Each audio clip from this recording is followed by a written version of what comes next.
Roger, John, Ned, in Acamal, Mexico.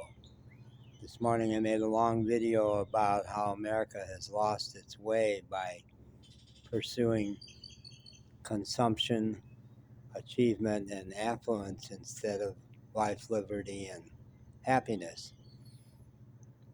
I say in there that Robert Reich just got it right when he says that Americans are really upset about income inequality, not the price of eggs, but that their wages have not gone up and everything costs so much because of monopolies.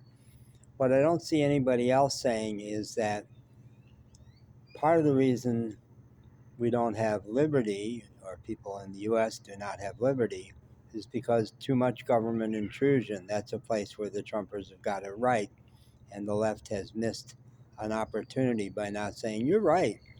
Government should not be telling you what to eat, what to smoke, how to drive, what kind of car to drive, or what kind of house to live in. When I was in Cozumel, I got in a conversation with a couple of tourists from the US who said, yeah, Mexico seems nice and everything, but you walk just 5 blocks north of here and you're going to see how poor they live. Well, that's how I live. I am now in one of those barrios. I've consciously chosen to live in a lovely little house put up by a very dear friend who got the most fabulous landlord in the world, but it would not pass code. If we had the kind of government intrusion down here, the kind of codes around what you're allowed to live in, housing would be super expensive here. My house is not up to code. I'm in a terrible part of the barrio as far as most of my middle-class friends on Cozumel would say. If they walked from Main Street down to my house, this part of the Pueblo was carved out of the jungle 8 years ago. I don't have legal electricity. No, don't tell Consolidated Federal Electric down here in Mexico. But my landlord, Marco, somehow rigged up electric. We don't have an electric account, but I've got electricity. Yeah, I've even got a really nice perk. Marcos rigged up a heating filament for my shower, so I have lukewarm showers, which nobody else in this neighborhood has. But no, this would not pass code.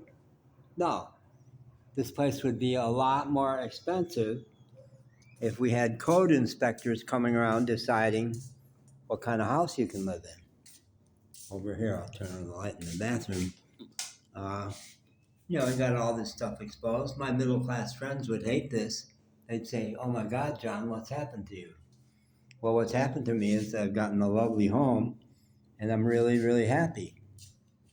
In Mexico, doing it the Mexican way. I'm going to later shoot a video walking you through my neighborhood and showing you how this is exactly the kind of neighborhood that my middle class friends in Cozumel would go, what happened to you? You've fallen out of the middle class. Yeah, I've fallen into Mexico. I've fallen in love with Mexico, fallen in love with the Mexicans, and I'm living more Mexican every day. And like Mexicans, I'm happy every day. That's not like US food. No. It's not even like the expats in Mexico who are happier than they were in the US, but have not learned from Mexicans how to live the Mexican way, but I'm learning. And I'm learning to live the Mayan way because I'm in the Riviera Maya, which is steeped in Mayan influence, indigenous influence. And my landlord is Mayan, and one of my very best friends, Myrna, whose coffee shop I hang out in every day, is Mayan. They're unusual indigenous people that they've made the jump to mainstream Mexican society.